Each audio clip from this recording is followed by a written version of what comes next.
वंदे मातरम। विद्यार्थी मित्रों, आज मैं आप लोगों को कुछ महत्वपूर्ण परिभाषाएं बताने जा रहा हूं, जो कक्षा 11 के लेसन नंबर 9 में पूछी जाती हैं। इम्पोर्टेंट है, परीक्षा की दृष्टि से, जानकारी की दृष्टि से ये महत्वपूर्ण परिभाषाएं आपको आना चाहिए। तो महत्वपूर्ण परिभाषाओं में पहला आता है आपका उत्पादन। उत्पादन क्या होता है? सबके मन में यही रहता है कि उत्पादन की परिभाषा क्या होगी, उत्पादन किसे कहते हैं, उत्पादन है क्या। तो उत्पादन की बहुत आसान परिभाषा बेटा, बहुत आसान परिभाषा इसकी है।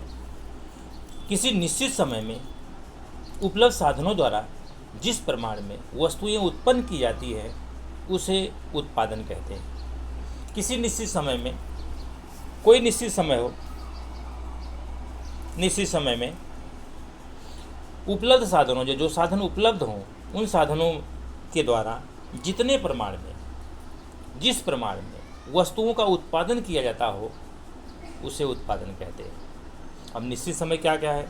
निश्चित समय हो सकता है 1 हफ्ता, हो सकता है 1 दिन, हो सकता है 1 महीना, हो सकता है 1 साल होता है। तो निश्चित समय में जो उपलब्ध साधन हैं किसी के पास, किसी देश के पास, किसी पीढ़ी के पास, जितने प्रमाण में उत्पन्न वस्तु का उत्पादन करता हो, वस्तुएं उत्पन्न की जाती हों, जितना उत्पादन करता हो, तो उसी को कहा जाता है। जितनी वस्तुओं का उत्पादन किया कर सकता हो उसे उत्पादन कहते हैं। निश्चित समय में उपलब्ध साधनों द्वारा जिस प्रमाण में वस्तुएं उत्पन्न की जाती हैं उसे उत्पादन कहते हैं। आ गया होगा समझ में आप लोगों को दोस्तों? तो एक उत्पादन करने के लिए निश्चित समय होता है, निश्चित समय है, निश्चित कुछ साधन हैं जो उपलब्ध हों, और जितना वस्तुओं का प्रमाण उत्पन्न किया जाता है, जितने वस्तुओं का उत्पादन करता हो उसे ही उत्पादन कहते हैं। समझ में आ गया होगा आप लोगों दोस्तों? तो ये रहा उत्पादन। दूसरे नंबर पे आता है, बहुत महत्वपूर्ण परिभाषा में आता है, राष्ट्रीय आय। ये राष्ट्रीय आय, राष्ट्रीय आय है क्या? आय तो सब जानते हैं, आय तो सबको आता है। जो आय प्राप्त की जाती है, जो हमको जो कमाते हैं वही आय है। लेकिन राष्ट्रीय आय क्या है? मन में ऐसी बातें आती है, राष्ट्रीय आय क्या है? ये राष्ट्रीय आय, प्रति व्यक्ति आय क्या होता है?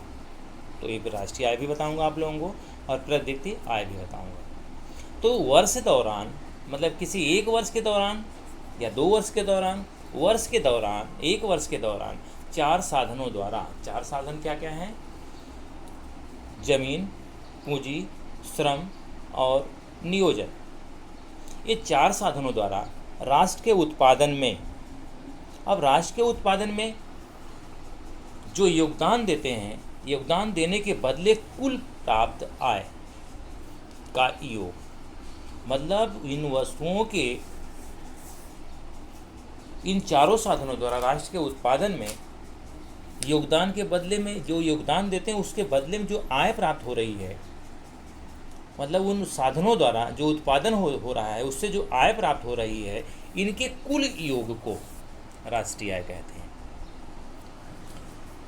दूसरी तरह से बता दे रहा हूँ, किसी वर्ष के दौरान 4 साधनों द्वारा राष्ट्र के उत्पादन में योगदान के बदले, जो योगदान दे रहे हैं उसके बदले में कुल आय कितनी प्राप्त हो रही है, उसके योग को राष्ट्रीय आय कहते हैं। अर्थात कैसे? 4 साधनों द्वारा प्राप्त आय, उत्पादन के बदले जो कुल आय प्राप्त हो रही है उनके योग को राष्ट्रीय आय कहते हैं। अब कुल आय में क्या होता है? भाड़ा, वेतन, ब्याज और लाभ, मुनाफा जिसको कहते हैं। आ गया होगा ये भी, मुझे लगता है आप लोगों की परिभाषा आ गई होगी, अच्छे से आ गई होगी। तो इस तरह से ये है आपका राष्ट्रीय आय। ये राष्ट्रीय आय समझ गया है, क्योंकि उत्पादन के 4 ही साधन हैं। जमीन प्रकृति ने दिया है, पूंजी मानव के पास होती है, श्रम काम करने वाले लोग होते हैं, आयोजन और नियोजन जब तक आयोजन पूर्वक किसी चीज़ का निर्माण नहीं किया जाता तब तक वो अच्छा उत्पादन नहीं हो सकता, उसको घाटा होने का चांस रहता है। इन चारों साधनों का होने उत्पादन करने के लिए चारों साधन की ज़रूरत पड़ती है। इन चारों साधनों के द्वारा जो आय प्राप्त हो रही है उसके योग को राष्ट्रीय आय कहते हैं। अब इसके बाद आता है दोस्तों तीसरा पॉइंट है अलिप्त अर्थतंत्र, जो लिप्त ना हो। किससे लिप्त ना हो? किसी सरकार से लिप्त ना हो, किसी विदेशी व्यापार से लिप्त ना हो, अन्य देशों के साथ कोई आर्थिक व्यवहार नहीं करता हो, आयात निर्यात नहीं करता हो, अलिप्त हो, किसी देश के साथ मिला ना हो, तो ऐसे अर्थतंत्र को अलिप्त अर्थतंत्र के रूप में जाना जाता है। ऐसा अर्थतंत्र जिसमें सरकार का, विदेशी व्यापार का कोई भूमिका नहीं हो, अन्य ऐसे अर्थतंत्र का अन्य देशों के साथ कोई आर्थिक व्यवहार ना हो। अलिप्त अर्थतंत्र का अन्य देशों के साथ कोई आर्थिक व्यवहार नहीं हो और आयात निर्यात भी ना हो। आयात निर्यात ना हो, अन्य देशों के साथ कोई व्यवहार नहीं हो, किसी देश के साथ या किसी व्यापार के साथ, किसी विदेशी व्यापार के साथ या किसी सरकार के साथ कोई अर्थतंत्र में भूमिका ना हो, तो उसे अलिप्त अर्थतंत्र कहते हैं। ये हुआ आपका